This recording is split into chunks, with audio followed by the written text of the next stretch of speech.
Assalaamu calaykum. Waxaan oo wanaagsan dhammaan saaxiibada ku xiran barahayga xiriirka bulshada meel walba dunida ka joogtaan kuna soo dhawaada muuqaal cusub oo aan kaga hadli doono sababtii madaxweynaha Argentina Alberto Fernandez ku diiday in uu qaabilo ama uu la kulmo ciyaartoyda xulka qaranka Argentina waliba iyagoo ku guuleystay koobka ugu qaalisan Koonfurta Ameerika ee Copa America kaasoo ay ku tartamaan xulalka qaranka dalalka 14 ah ee dhaca Koonfurta Mareykanka. balse inta aanan guda gelin barnaamijkeena ha hilmaamin inaad subscribe saartaan boggeena YouTube-ka sidoo kalena aad furataan jaraska ama gambaleelka si ay degdeg idinkugu soo gaaraan warbixinada cusub ee aan halkan soo gelino. waxaan sidoo kale codsanaynaa in aad like inoo saartaan muuqaalkan. waraysi gaar ah oo uu madaxweynaha waddanka Argentina Alberto Fernandez siiyey Radio 10 oo ka howlgala gudaha dalkaasi ayaa waxa uu kaga hadlay sababtii uusan u qaabilin ama uga hortagi waayay ciyaartoyda xulka qaranka Argentina oo xaddii ku guuleystay Copa America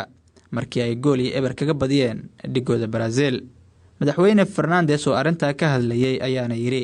waxaa la iga codsaday inaan xidigaha xulka Argentina kaga hortago garoonka Aziaza ee magaalada Buenos Aires laakiin waan diiday. waa inaan hawsheena qabsanaa, ma doonayo in aan kubadda cagta u isticmaalo arrimaha siyaasadda. sidoo kale ma doonayo in loo fasirto in aan rabo in guushii ay gaareen xulka siyaabo kale loo isticmaalo. madaxweynaha dalka Argentina oo hadalkiisa sii wata ayaa yiri waxaan haysanaa waqti nagu filan oo aan ku qaabilno ciyaartoyda xulkeena. shacabka reer Argentina oo dhan waxay siiyeen farxad weyn, aad baan ugu mahad celinayaa. waxa uu sheegay madaxweynuhu inuu aad uga walwalsanaa kulankii finalka Copa America ee Brazil, hase yeeshee waxa uu ammaanay shaqadii wanaagsanayd ee uu qabtay tababaraha xulka Argentina Lionel Scaloni. sidoo kale madaxweynaha waddanka Brazil Jair Bolsonaro ayaa khamiistii sheegay in xulka dalkiisa ee Brazil ay 5-0 kaga badin doonaan xulka Argentina. waa markii ugu horeysay oo muddo 28 sanadood ah oo ay xidigaha Argentina ku guuleystaan koob weyn, halka sidoo kale uu koobkan noqonayo koobkii ugu horeeyay ee weyn ee ciyaaryahan Lionel Messi u qaado xulka Argentina. waana koobka labaad ee ka maqnaa qaanada koobabka Lionel Messi marka laga reebo koobka adduunka. garoonka Maracana ee magaalada Rio de Janeiro ee dalka Brazil ayaa sidoo kale xusuus gaar ah u ah Messi maadaama uu yahay isla garoonkii uu xulka qaranka Argentina kula ciyaaray dhigooda Jarmalka ciyaartii kama dambaysta ahayd ee koobkii adduunka 2014. koobkaas oo ay ku guuleysteen Jarmalku markii ay ku adkaadeen gool iyo waxba. waxaana la xusuustaa in goolkaasi madiga ah ee uu ku adkaaday Jarmalku uu dhaliyay 30 daqiiqo ee lagu kordhiyay kulankaasi markii barbardhac gool la'aan ah la isku mari waayay 90 daqiiqo, gaar ahaan daqiiqadii 113aad ciyaaryahan Mario Götze. dhanka kale warbixin maanta oo Talaado ah ay shaacisay saxaafadda dalka Spain ayaa waxaa lagu sheegay xidigaha u sharaxan abaalmarinta kubadda dahabka ah ee Ballon d'Or xilli ciyaareedkan, iyadoo la tilmaamay in Lionel Messi uu ugu cadcad yahay laacibiinta ku tartamaya xilli ciyaareedkan abaalmarinta Ballon d'Or. wargeyska Isbaanishka ah ee Mundo Deportivo ayaa qoray in guushii taariikhiga ahayd ee xulka qaranka Argentina ka gaaray xulka Brazil kuna guuleystay Copa America in Lionel Messi uu noqday laacibkii ugu wanaagsanaa iyo dhaliyihii tartankaasi ay shaki la'aan xagga sare ka gelinayso inuu xilli ciyaareedkan markiisii 7aad ku guuleysto kubadda dahabka ah ee Ballon d'Or. inkastoo Messi uu xilli ciyaareedkii dhammaaday ku guuleystay koobka Isbaanishka laga dhigay ee Copa del Rey, sidoo kalena uu qaaday gool dhalinta horyaalka La Ligaha, haddana guushii Copa America ayaa sare u sii qaaday rajada ah in Messi uu markii 7aad ku guuleysan karo kubadda dahabka ah ee Ballon d'Or, sida uu tilmaamayo wargeyska Mundo Deportivo ee ka soo baxa dalkaasi Spain.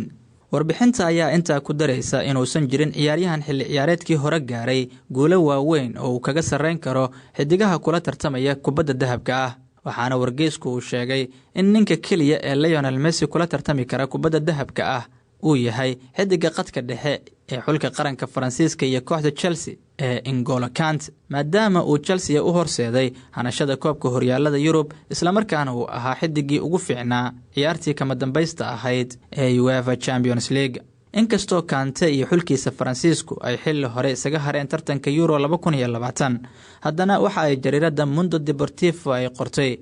in xidigan qadka dhexe ee Kante aan laga saari karin liiska musharaxiinta abaalmarinta Ballon d'Or. xidigaha kale ee ay dhici karto inay ka soo muuqdaan liiska musharaxiinta kubadda dahabka ah ee xidiga ugu fiican adduunka ee wargeysku uu xusay waxaa ka mid a laacibka kooxda PSG iyo xulka qaranka Faransiiska Kylian Mbappe inkastoo uusan ku guuleysan midkoodna horyaalka Faransiiska iyo koobka horyaalada Yurub isla markaana uu khasaariyay goolkulaadkii Faransiisku ku haray ee uu ugu soo gudbi waayay nusdhamaadka tartanka Euro 2020 haddana wargeysku waxa uu tilmaamayaa in aan musharaxiinta laga saari karin waxaa kale oo ka mid ah ragga carabka lagu dhuftay inay ku jiraan liiska tartamayaasha abaalmarinta Ballon d'Or ciyaaryahanka Robert Lewandowski oo weerarka uga dheela kooxda Bayern Munich iyo xulka qaranka Poland waxaana Lewandowski uu sanadkan ku guuleystay kabta dahabka ah ee goolalihii ugu goolasha badnaa horyaalada qaaradda Yurub halka naadigiisa Bayern Munichna ay hanatay horyaalka Bundesliga Jarmalka inkastoo xulkiisa Poland aysan soo gaarin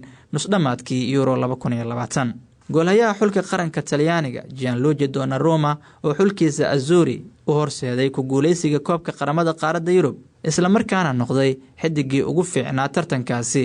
kadib markii kulankii kama dambaysta ahaa xulka Ingiriiska ay kaga adkaadeen 3-2 oo rigoorooyin dhowr ah badbaadiyay